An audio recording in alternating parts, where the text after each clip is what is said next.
Hello, and it is the return of the National League Rugby preview show, round 20s edition, powered by Talking Rugby Union. Well, after a week off, we are strapping ourselves in once again for the start of the run-in, with 4 rounds taking place across March before we head into the final month of the campaign, which has been absolutely brilliant up until this point in National 1 and National 2. And with that in mind, it does feel like exactly the right time for you to be joining us for the ride and showing your support for National League Rugby by subscribing to our YouTube channel, which is absolutely free to do. It's also free to like the show as well, and make sure you do share all of our content on YouTube and across our social media channels as well, because this really is the most exciting time of the campaign. So do follow us for all the twists and turns which are set to come between now and the end of the season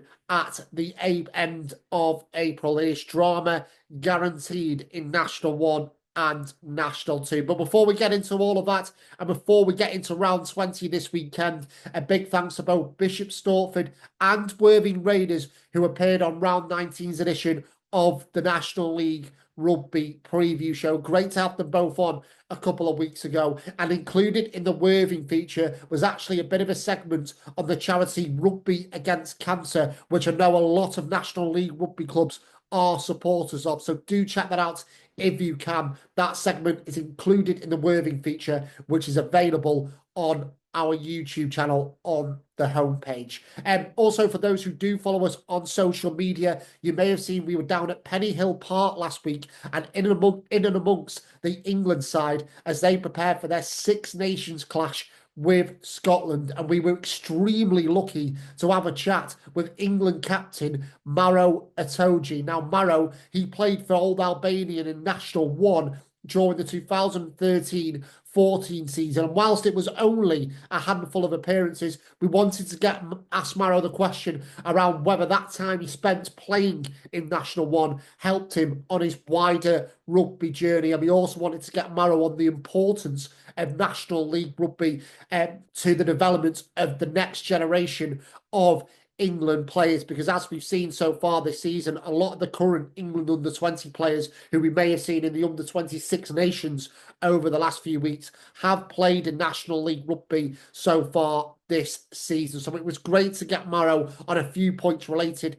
to National 1 and National 2, and we cannot thank him enough for taking the time out of his busy schedule to have a chat with us on the National League Rugby preview show. And a huge thanks must also go to the England media team for making that possible last week. And as we say, there were some really nice bits in the interview with Maro, and we are hoping to share content from our chat over the next few weeks. So do keep your eyes peeled for that across our YouTube channel and our social media platforms as well. But for now, the full return of National 1 and National 2 is a focus of ours. And this week, the 2 feature clubs on round 20's edition of the show come from National 2 East and National 2 North. From the East, we'll be with Barnes, who are currently second in the table and once again right in the mix at the business end of the season. They continue to be consistent in National 2 East. So we caught up with Barnes ahead of what is shaping up to be a very interesting month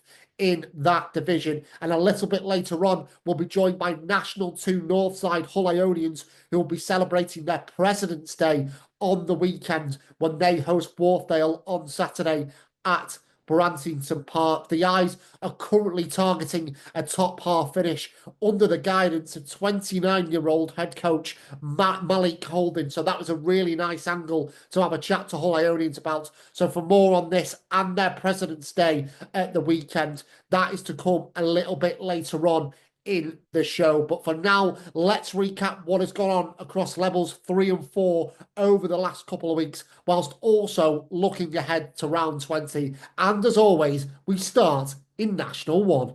So let's begin by bringing you up to date with the latest in the National One title race. And last time we were with you, leaders Richmond were 3 points clear of second placed Rams. Now Richmond's very efficient 26-10 victory away at 13th place Leicester Lions in round 19 a couple of weeks ago meant Rob Powell's troops would be heading into March on top of the pile, but their lead is now down to 2 points, and their nearest challengers are in fact now Rotherham Titans, because in round 19 Rams had their aspirations dented as they were beaten 19-0 away from home against a resilient Birmingham Moseley side, whilst Rotherham Titans edged past Bishop Stortford 17-11 on the road to jump up to second place in the table. So I'm hoping you were following this so far. And what it meant was that Rotherham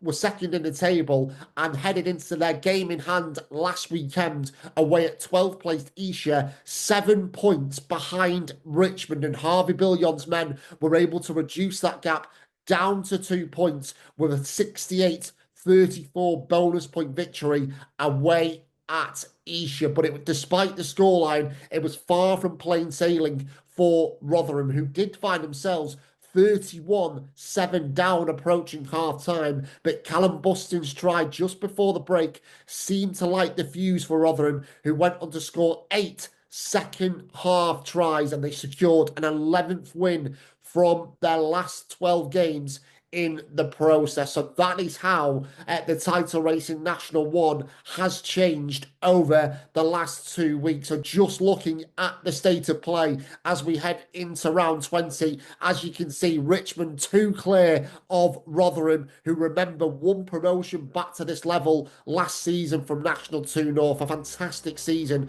the Titans are having, while Rams are now 8 points off the pace with just 7 games to go in the campaign. But a reminder that the top 3 still have to play one another before the end of the season. So the twists and turns we have seen so far in 2025 may well continue. Just behind the top 3 are Roslyn Park and Plymouth Albion, with the latter currently on an 8-game winning run after they beat Sedgley Park 38-35 in what was a very entertaining contest in round 19. On to the bottom half then, where Esher are now 14 points clear of Leicester Lions, thanks to their try bonus point against Rotherham last Saturday, while successive home wins to conclude February for Sale FC has them knocking on the door of the top 7. Jonathan Keep's side seeing off bottom club Darlington Moden Park and then Birmingham Moseley 22-10 last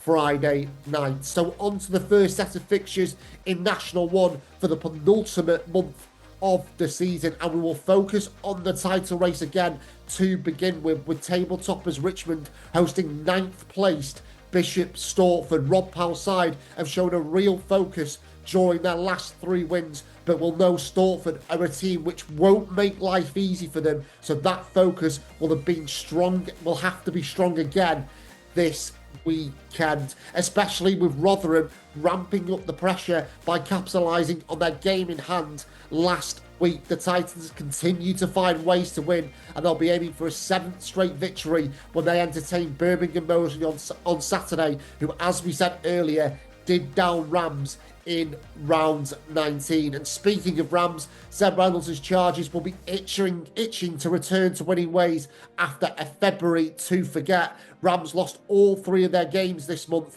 and begin March by taking on the form side in National One, Plymouth Albion, who have the confidence and the ability to change the dynamic in this title race, especially as they play the current top 3 over the next 3 weeks. So it should be a cracker at Old Bath Road in round 20. Elsewhere, time is running out for bottom club Darlington Moden Park to pull off the greatest of all escapes, but they might be eyeing up just their 2nd win of the term when they welcome 11th place Dings Crusaders to the North East this weekend, with Dings having won just once away from home all season, while fellow bottom 2 side Leicester Lions, who have picked up just 2 points from their last 7 matches, they face a tricky prospect at 4th place Roslyn Park, who have won their last 8 games at the Rock. Also in National 1 this weekend, Blackheath welcomes Sedgley Park to the utility. Some news coming out of Blackheath last week that Director of Rugby James Shanahan will be departing the club at the end of the season to join National 2 East Bury St Edmunds, and his players are certainly looking to give him a strong send-off after recent back-to-back away wins, including an 8-try 52-7 victory over Darlington Moden Park last week. And lastly, Sale FC will be looking to transfer their recent run of 4 straight home wins onto the road when they take on 12th placed Esher, who are once again at Molesey Road and looking to return to winning ways. On to National 2, and we begin in National 2 East this week, where since you were last with us, it has been a big couple of weeks for the division's bottom 2 sides. And we'll start with Worthing, who claimed their second win of the campaign in round 19 as they beat Bury St Edmunds 38-35 at Roundston Lane. Remember, we featured Worthing in round 19's episode of the National League Rugby preview show, and they were really gearing up for this game against Bury St Edmunds, and you could tell because they flew out of the blocks in this one and led 31-7 at one stage, and that really set the platform for a welcome victory for the Raiders. And on the same weekend, fellow bottom 2 side Colchester were beaten at home 40-34 by table rivals Oxford Harlequins, but Mike Hayward's side reignited their survival hopes in their game in hand last week as they beat 8th place Guernsey Raiders 38-36 away from home. An absolutely terrific win for Colchester, who were 19-0 up after just 9 minutes in this one. And that lightning quick start at Foots Lane propelled them to just their second win of the season, despite a tense finish after Guernsey had fought their way back into this one. But a brilliant win for Colchester to head into March. And what it means is Colchester and Worthing sit level on 24 points, but they are still very much in the fight to maintain their status in National 2, despite the good form of the likes of Oxford Harlequins and Sevenoaks, who have both won their last 2 games. Towards the top then, the tests are coming thick and fast over the next couple of weeks for leaders Tunbridge Julians, but in round 19 they didn't blink at all as they scored 7 tries to see off Kent rivals Canterbury 46-23 away from home, and not many teams go to Canterbury and win like that. So a brilliant win for TJs a couple of weeks ago, and they still have a game in hand over second place Barnes, who remain 6 points behind them after eventually shrugging off 11th placed Havant 36-29 at Hooks Lane last time out. But for third place Dorking, their recent inconsistency has seen them fall behind in this title race as the red and white suffered a third defeat from their last 5 matches in their game in hand last Saturday. Armour Bruce side came up against an in-form Old Albanian who secured a 29-17 win at the big field to make it 5 victories from their last 6 games, and it leaves Dorking 11 points off Tunbridge Julians, having played a game more. But right now it is second place Barnes who are continuing to keep Tunbridge Julians honest following 5 straight wins, and they are our first feature club of the week on the National League Rugby preview show. Now Barnes, they finished runners-up in each of the last 2 seasons in National 2 East, but March could breathe some new life into the title race as Jack Heald's side play 3 of the current top 5 in March, including Tunbridge Julians away from home in round 21 next week. But before that, this run for Barnes begins against 4th place Canterbury at home this weekend. So ahead of a potentially season-defining few weeks for Barnes, we jumped on a call with Director of Rugby Jack Heald and Chairman Colum Mannix.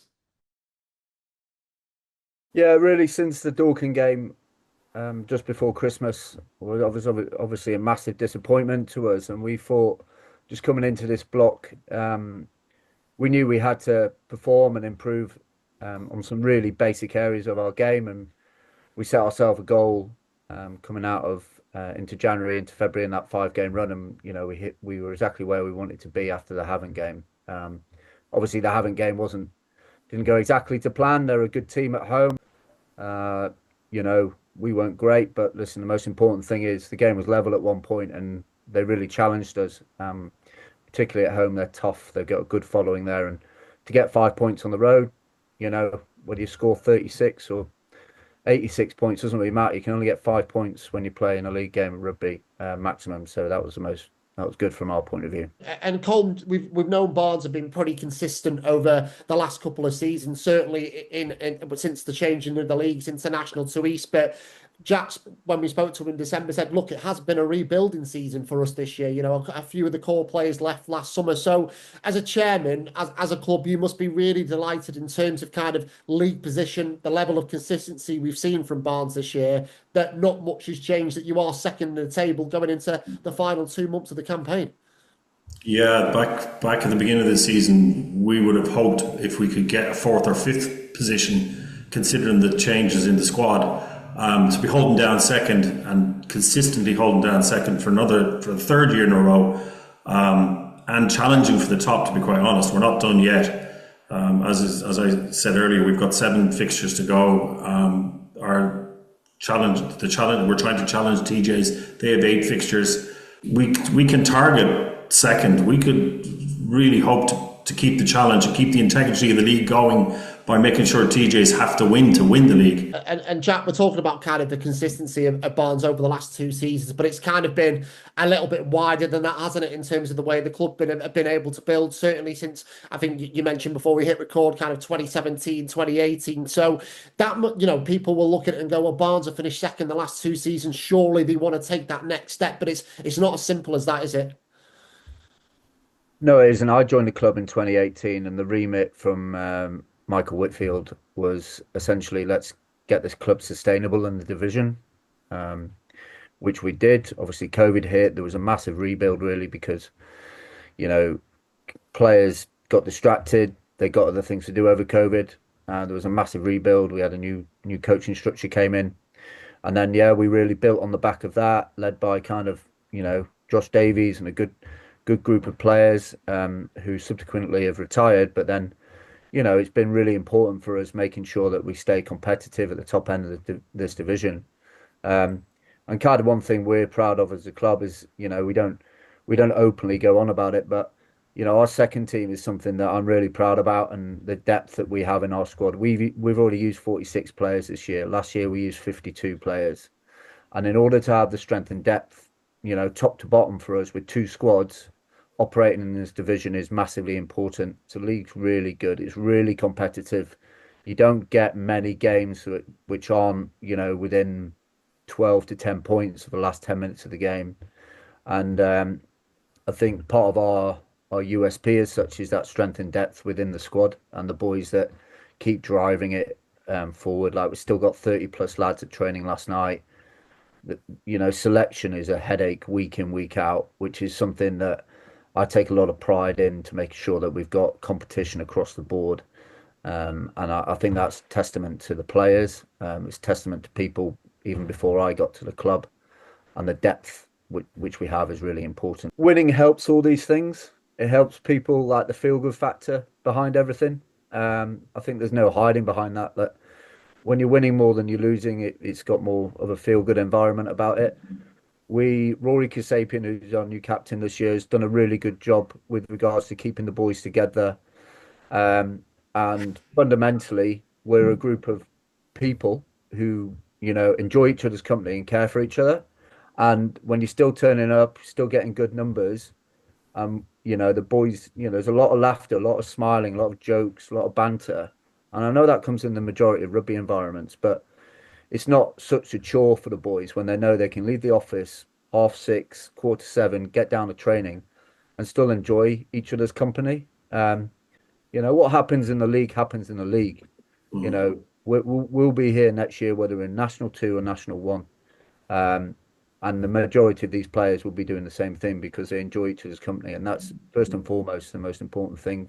Yeah, and you know, from our perspective, Jack, we like to hype up kind of narratives at this time of the season. And when you just have a quick glance at the fixtures in March, obviously Canterbury this weekend, which we're going to look ahead to in a brief while. But you know, Tunbridge Judean to come next weekend, Westcombe Park, and then finishing them up against an old Albanian side that are banging form at the moment. So when you do have leaders like Rory, that camaraderie in the group as a director of rugby, when you do arrive at your ground on a Saturday or get on the bus for an away trip, you must have a lot of confidence that you know what has been talked about in the week can be carried out on a Saturday afternoon. Yeah, exactly. And you've got to want Rory's led a group of players where we know that we can put it onto the field. We have a limited game plan. We know that. And the way we can challenge teams and play against teams and challenge them is what we do. And Canterbury are coming to us on Saturday and like they're going to be tough. Like they're going to be disappointed the way they performed and the result that they had against Tunbridge 2 weeks ago. Um, and they're going to come wanting to put a scalp on a team that sat second in the league, and they're a really good team. Matt Corker's down there; they're growing. So this. Let's not look ahead. I said this to the boys last night. We can't look ahead to playing Tunbridge next week. It's a week at a time. It's get past Canterbury, you know, and then try and get past Tunbridge or give Tunbridge a good going down at their place. So that's really important for us. Colum, and I know Jack said there that you're obviously one game at a time. You're not looking ahead to the next few games. But as a chairman of the club, this must be kind of what you're in it for when, you know, fingers crossed, the weather starts to improve over the next few weeks as we head into March. But it must be such an exciting time when you are at home, certainly this weekend against Canterbury, and you're looking at these fixtures and going, every single game looks like a really big one between now and the end of the season. Yeah, sure. It'd be great when the ski season's over as well, so we can get a full squad back. The fixtures line up really beautifully. I think the fixtures for both ourselves and TJs are excellent. There's games both of us can lose there for sure. They've a remarkable season. They've only lost one match. That at this stage of the season, that is remarkable. So hats off to them for that. I have to say, if they get to go and win this season, it's absolutely deserved. And just before we kind of look a little bit more ahead to the Canterbury game, Jack, just looking back at last weekend, I know Barnes weren't in action, but you were on coaching duty. It never stops for you, Jack. You were obviously in charge of the Rugby Against Cancer charity team that played against the Rosden Park All-Stars last Friday night at the Rock. You may have seen us highlight the charity and the charity game itself in round 19 show when we featured Worthing, but it seems like a fabulous charity, Jack, that a lot of National League Rugby clubs are involved with, and Barnes are no different, are they? No, very much so. Like Jim Pearce contacted me probably a month or so out from the game. It was like, I moved my diary around, made sure I could get down there. I thought it was important. I think most people have been affected by cancer as someone within their wider family at some point in their lives, and it was just good to get down. To be honest, I didn't really do a lot. It was just, get the boys together. It's like, boys, let's have some fun. Let's express ourselves. There's not much coaching when you've got such good players around you who are willing to give up their Friday evening when it was wet. And then, the boys marched into the clubhouse. They had a good auction. They raised some really good funds. So, it's a really good charity, and they're trying to raise a lot of money, which is great. And anyone that can get behind it, like we're doing on the 22nd of March, I think we're going to talk a bit about, it's great. It's about what the wider community is all about, isn't it? It's caring for people that, may have suffered in some way. Yeah, and as Jack touches on there, Colm, obviously Barnes very much behind the charity on the 22nd of March, as he says, your round 23 game when you guys host Old Albanian. So, we've seen so many clubs so far over the course of 2025 raise a lot of funds, get the awareness out there. So it must be a day that Barnes are really looking forward to as well. Oh yeah, we hope the spring hits by then and it's a sunny day and we can all go down to Barn Elms and chase the geese away. Have a nice auction, get the Rugby Against Cancer team out there, wear the socks. It's like Jack says, it's closer to people than sometimes you realise. One of our first team players, he lost a family member earlier or late last year. And his dad comes down a lot to the club as well, a great supporter of our club. But he drove this idea of having that as a fixture for us. And us as a club, we got right behind him immediately when he said he would want to do that and how interested we'd be in that. So we'll be putting a lot out on our social media in the next couple of weeks to drive that 22nd of March, Saturday against OAs. It'd be fantastic. It's brilliant work that the Barnes are doing, and we'll absolutely share anything that Barnes put out. We did obviously around Worthing and a few of the other clubs that have been involved with Rugby Against Cancer so far this season. So a lot to look forward to from a Barnes perspective over the next month or so, including obviously the Canterbury game on Saturday. Jack, you mentioned it, you touched on it just before in terms of the challenge they pose. Of course, you mentioned kind of the defeat they had, I think, to Westcombe Park and Tunbridge Julians in the last couple of games, but they're still having a brilliant season, Canterbury. They're one of these sides that have taken steps forwards like so many teams in National 2E. So what are you kind of expecting from them on Saturday? They like playing rugby, Canterbury. They play a lot of rugby as if, as in they move the ball well. They've got a good pack of forwards. They've got a good set piece. So, try not to chuck all the stereotypes, at you, but that's basically what it is. They're a good, ambitious team, and I know Matt will have them well prepared for the game. So yeah, they're going to be a good challenge down at Barnes. So very much looking forward to having them back down.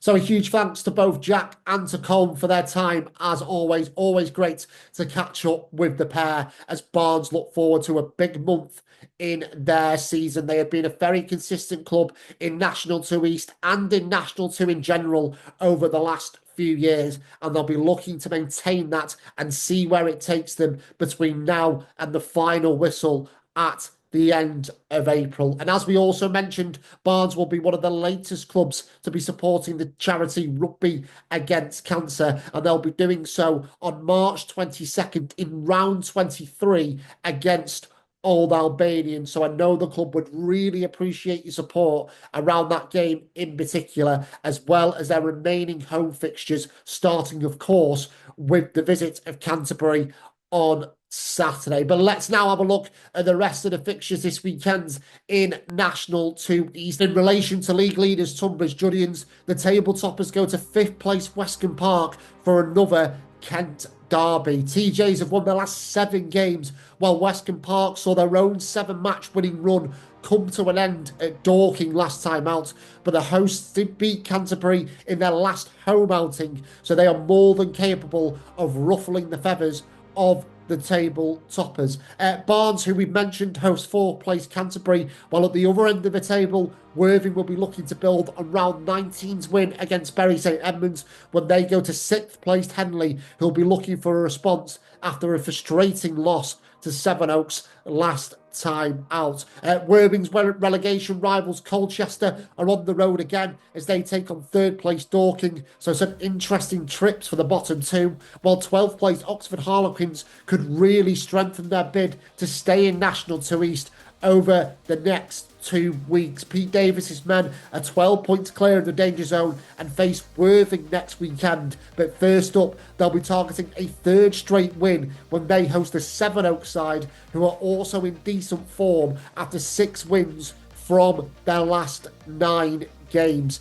Meanwhile, 11th placed Havant will want to halt their slide down the standings. Rob Matthews and Will Knight's men have had a tricky run of fixtures lately, but will be aiming to halt a run of 5 straight losses against an in-form Old Albanian at Woolhams. And lastly, Guernsey travel to Bury St Edmunds. The visitors experienced a frustrating afternoon against Colchester last weekend, and it is now 5 defeats in a row for Jordan Reynolds' troops, while Bury St Edmunds will be absolutely determined to end this campaign strongly after the announcement last week that Director of Rugby Jacob Ford will be departing the club at the end of the season. So like in National 2 East, we'll start National 2 West by looking at the bottom of the table where there was a significant change in the dynamic last Saturday. Now, whilst it was a reserve weekend, there was still one game that took place, and it was a key one for Macclesfield, who moved out of the bottom 2 with a 27-22 home victory over Exeter University. Now, the Blues were 17-12 down at the break, but a Tom Jennings score score and a penalty try turned things around, whilst Harry Oliver also landed a penalty for the Cheshire outfit. And the bonus point win for Mac leaves them 2 points clear of the danger zone, with Bourneville now dropping down to 13th place. So while Macclesfield significantly boosted their chances of being a National 2 side next season, bottom club Devonport Services are certainly not throwing the towel in either. That in round 19, Ben Russell's side clinched just their third win of the campaign as they beat Hinckley 28-22 to end the run of 7 straight defeats. An excellent win for Devonport Services, which was typified by back row Liam Jarvis, who won National 2 West Player of the Week a couple of weeks ago with an outstanding performance. Ben Russell telling us that Jarvis made 8 carries and 24 tackles in that win over Hinckley, and Devonport Services will need more of that from their team between now and the end of the season, as they currently sit 11 points behind Bourneville, and confirmation there that Macclesfield's 4th home win of the season has seen them jump out of the danger zone. At the top, round 19 saw very minimal change, with Camborne maintaining their 6-point gap after thumping Bourneville 52-5 2 weeks ago. Second place Clifton were made to battle away at Macclesfield in their round 19 fixture, but 2 tries in the final quarter for Niall Gibbons and Tom Anderson saw them come away from Cheshire with a 25-19 success. Elsewhere in the top half, Taunton moved up to 3rd after they beat Luctonians 36-25, while Loughborough Students lifted themselves into the top 7 as a flurry of first half tries helped them defeat Old Redcliffians 34-7. So on to what is shaping up to be a very exciting round 20 in National 2 West, and we'll start with the promotion battle as league leaders Camborne travel to 11th placed Exeter University. Now Town are unbeaten in 8 games, while Exeter are now 7 points clear of the dreaded dotted line after their losing bonus points at Macclesfield last week. So 2 sides experiencing contrasting fortunes at the moment, but what will the outcome be when Exeter University host table toppers Camborne? As for second place Clifton, they may well have the harder task on paper, as the Lavender and Blacks host a banging form Red Roof side. Clifton have lost just 1 of their last 16 home games, while Red Roof will arrive at Station Road having lost just once since the beginning of November. So it should be a very interesting battle between 2nd and 5th in Bristol on Saturday. Just flicking the focus to the relegation scrap, and what a huge game we have at the Rectory Field with Devonport Services taking on Macclesfield. We've spoken about these 2 clubs already, and a win for either side would be huge for their ambitions to stay in National 2. Mac won the reverse fixture 47-35 back in October, but all 3 of Devonport Services' wins this season have come on their home turf, so it should be a really intriguing contest when those 2 sides meet on Saturday, and it is a game that will be of interest to 13th place Bourneville, who travel to Leicester Road to face 10th place Hinckley in a Midlands derby. Matt Price's side have won just once since beating Hinckley 27-19 back in round 8, while the hosts will be itching for a response after losing to Devonport Services last time out. Elsewhere, we do have Forth hosting 3rd this weekend, with Cinderford taking on Taunton. Cinderford lost 17-10 away at Red Roof last time out, which allowed Taunton to leapfrog them in the table, and the 3rd place visitors are going for a 4th successive victory this weekend. Another all top half clash sees Luctonians host Loughborough Students. These 2 sides played out a 36-all draw earlier in the season. Lux have lost the last 3 matches, while Loughborough Students haven't won on the road since September, so both sides would love to begin March on the front foot. And lastly, Hornets, who won both of their fixtures in February and remain on course for their best ever season in National 2 West, they travel to Old Redcliffians for their latest Derby Day meeting.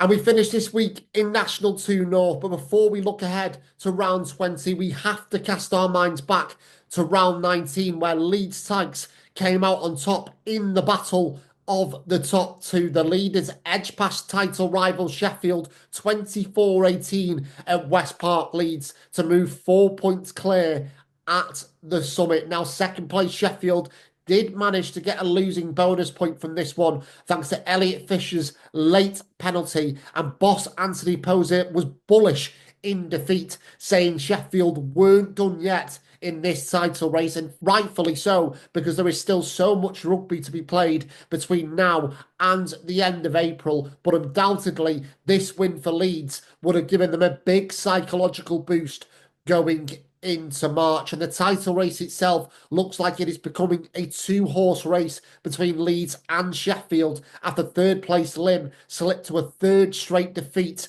last weekend. Now, Adam Fletcher and Andy Davies' side haven't been helped by injuries or personnel changes throughout February, and whilst it's been a brilliant season for the Cheshire outfit, it looks like the wind has been taken out of their sails a little bit, as they now sit 13 points behind Leeds Tigers following a 45-17 defeat to fourth place Fylde last Saturday. So this is how the top half of the table looks as we head into the penultimate month of the season, and Leeds, as we said before, do hold a 4-point advantage over Sheffield, and they do actually host Lim next weekend. But the Tigers' primary focus will be on this Saturday, while elsewhere Wharfdale moved up to 5th in round 19 following just their second away win of the season, a 32-14 success at Billingham. And speaking of Billingham, they have fallen to the foot of the division after a major couple of weeks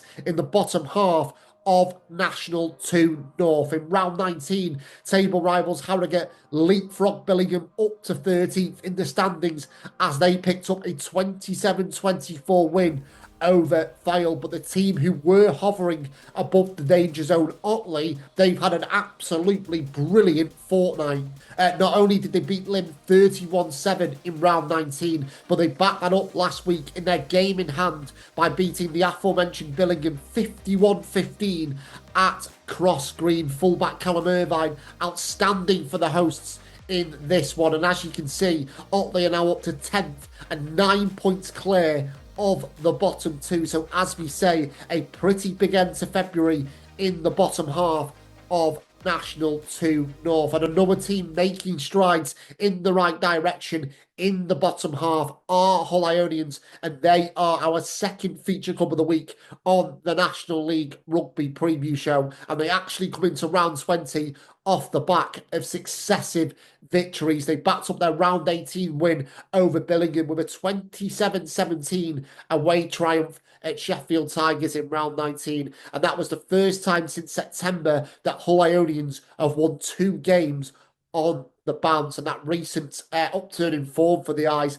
leaves them on the cusp of the top half of the table, which is night and day from where they found themselves this time last season when they were battling relegation right up until the final weekend of the campaign, and they did survive the drop despite finishing in 13th place due to the relegation reprieve created by the demise of Jersey Reds from the Championship. But as we say, any relegation fears are non-existent this time around for Hull Ionians, who have been led by head coach Maliq Holden, who at just 29 years old has brought fresh ideas and energy to the first 15 since his promotion from assistant coach to head coach last summer. And that enthusiasm and that energy is something Hull Ionians will want to bring to the table when they take on Wharfdale in round 20 at Brantington Park. And Saturday marks President's Day at Hull Ionians, where the club will be hosting a pre-match hospitality,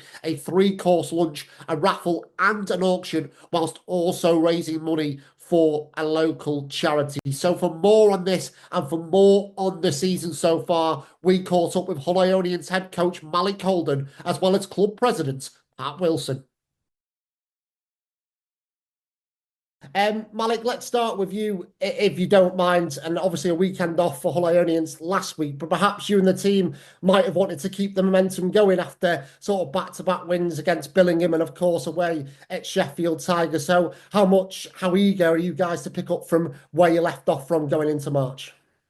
Yeah, absolutely. I think we've been looking to get a bit of momentum behind us for large parts this year, and we've kind of had a few little starts and then lose a game. So yeah, we were a bit gutted that we've got this week off, but I think there's a few lads who've worked really hard, and it's a good time to rest the bodies. And I think it'll be exciting tonight when we come back to training. There'll be a lot of boys buzzing and ready to hopefully go and get another win on the weekend.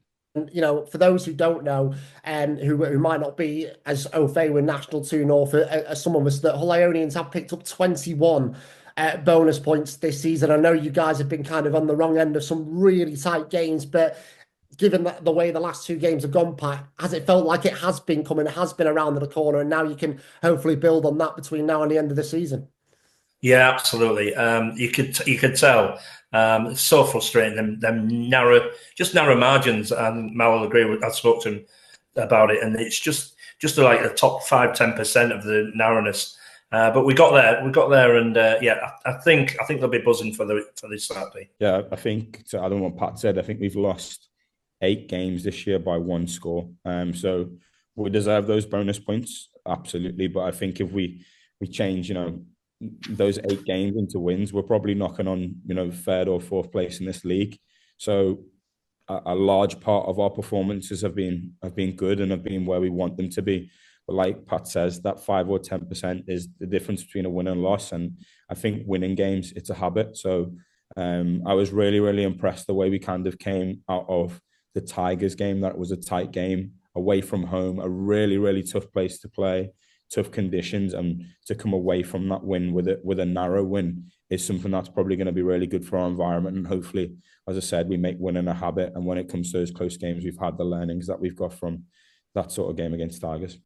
As coaches, as a coaching group, we talk a lot about process, and we talk about what we do in those situations. So we've changed a bit of training on a Thursday, especially to kind of put those situations in rather than maybe traditional team run. We sort of give the lads a few situations and what would you do in this moment, and almost get the learning from there. But even with that, you can only learn by playing games. And I think, this is my first year leading up the coaching. There's got to be a few alterations from how we played last year to this year. It's largely the same. But I think, when you're talking about the amount of games that we've lost by a small margin, that was something that we also done last year when we found ourselves in a relegation battle. So I think there was an element of scar tissues kind of hanging over from last year, but it's about probably trying to be brave, try and get out of those habits. And then, as I said, hopefully we've got a couple of wins now. It's a good springboard to hopefully go flying in these last kind of games towards the end of the season. Yeah, definitely, Maliq. And you mentioned there, of course, this is your kind of your first season in charge of Hull Ionians, and if I'm right in saying your first kind of head coach role of kind of any capacity, really. But just listening to you, you seem to be kind of thriving in the environment. So how much have you kind of enjoyed the challenge of this campaign up until this point? Yeah, I've absolutely loved it. Very grateful for the staff at Hull to give me the opportunity. I've been involved with Hull now for my 3rd year.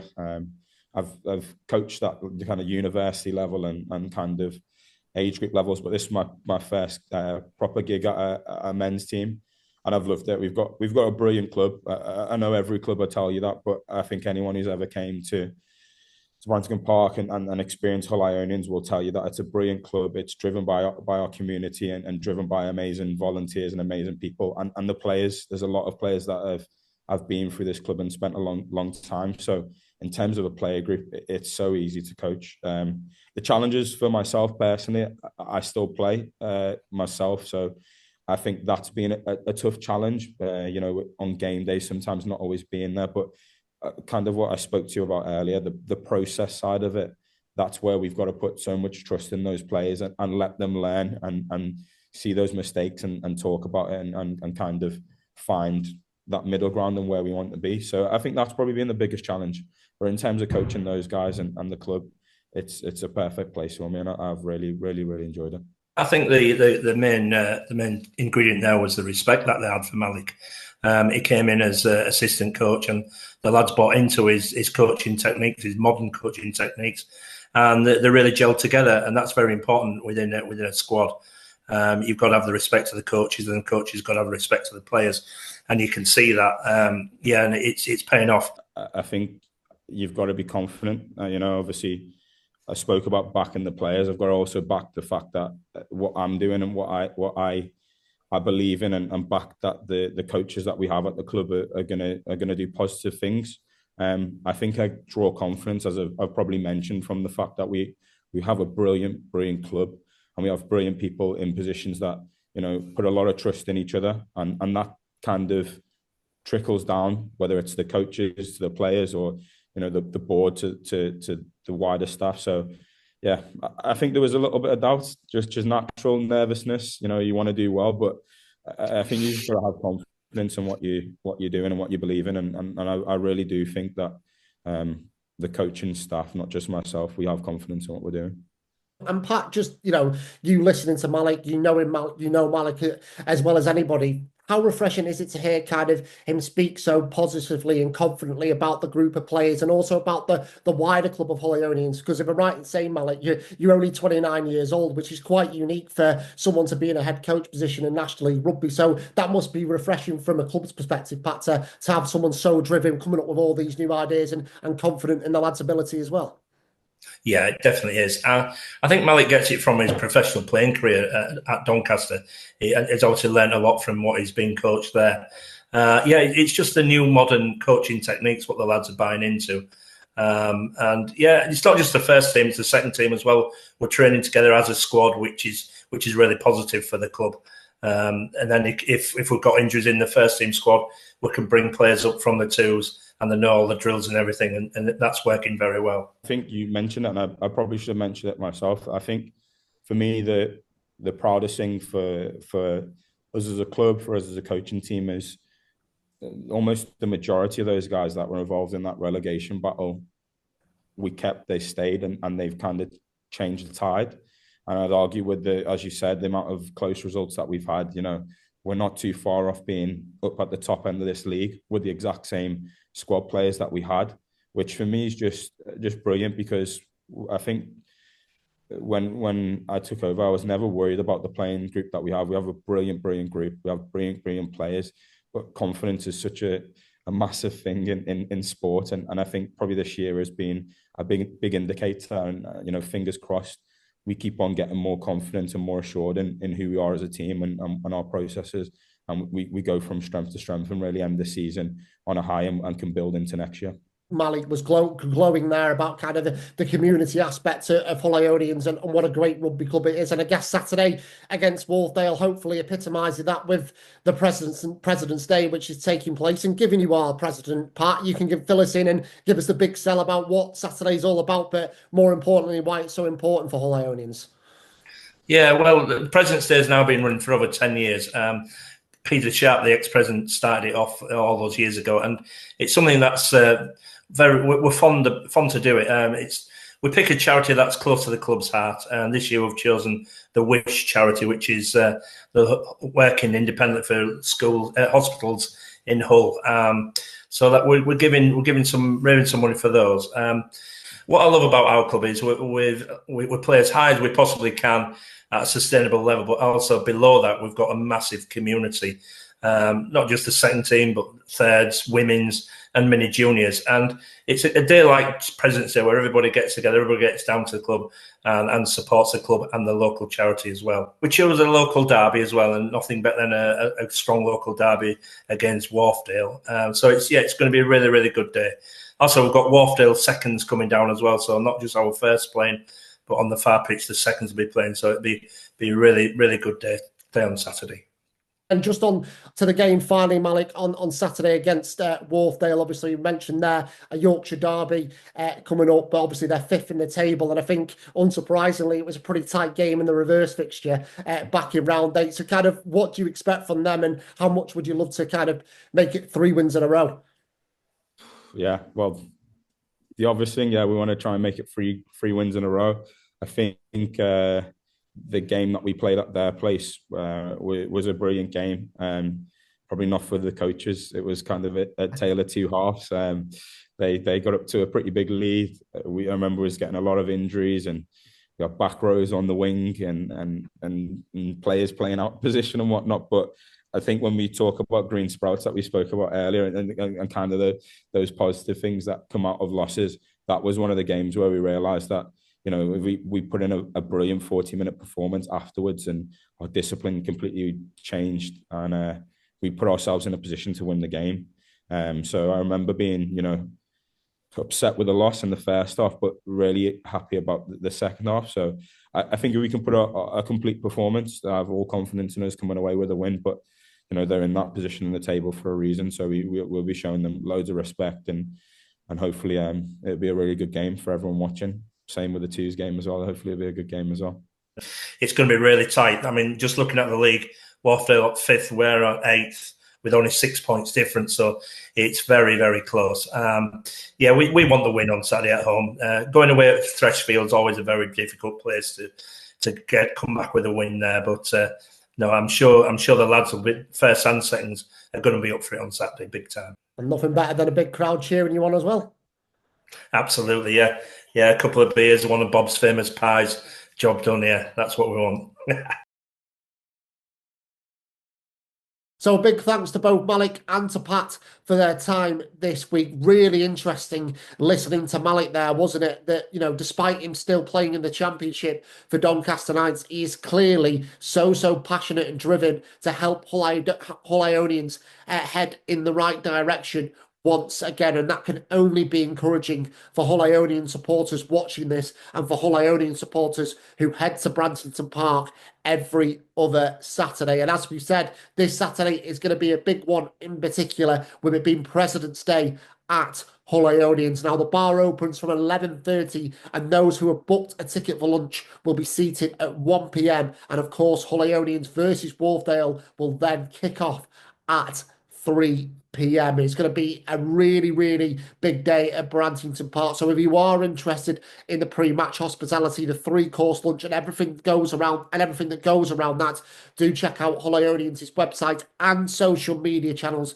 to find out if there is still availability and for more information around it as well. But either way, get down to Bransington Park to show your support if you can for what is going to be a big day, and also a cracking Yorkshire derby between Hull Ionians and Wharfdale. And just quickly, Hull Ionians have asked us to mention their sporting dinner, which takes place on the 17th of April. That is a Thursday evening, and it is an evening with ex-England international Nigel Redmond. So for more details on that and more details on how to book, do visit Hull Ionians' website and their social media channels, and we'll put all the details in the description of this video as well. But bringing it back to this weekend and bringing it back to round 20, what else have we got to look forward to on Saturday? And we'll start with the top two, with leaders Leeds Tykes travelling to 9th place Preston Grasshoppers. Hoppers had their good vibe stunted in round 19 when they lost away to Hull, but it did make life difficult for the Tykes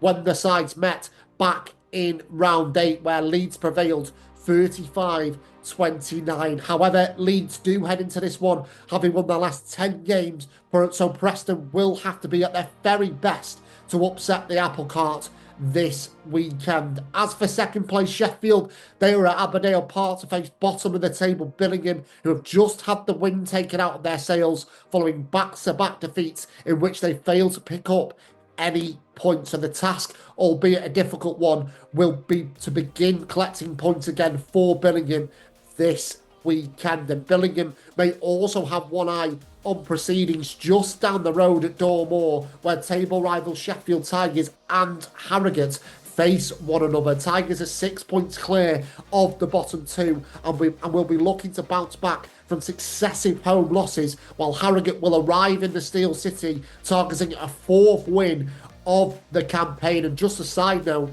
a lot of these scraps between sides in the bottom half will occur over the next few weeks or so. So it is really heating up in the bottom half of National 2 North.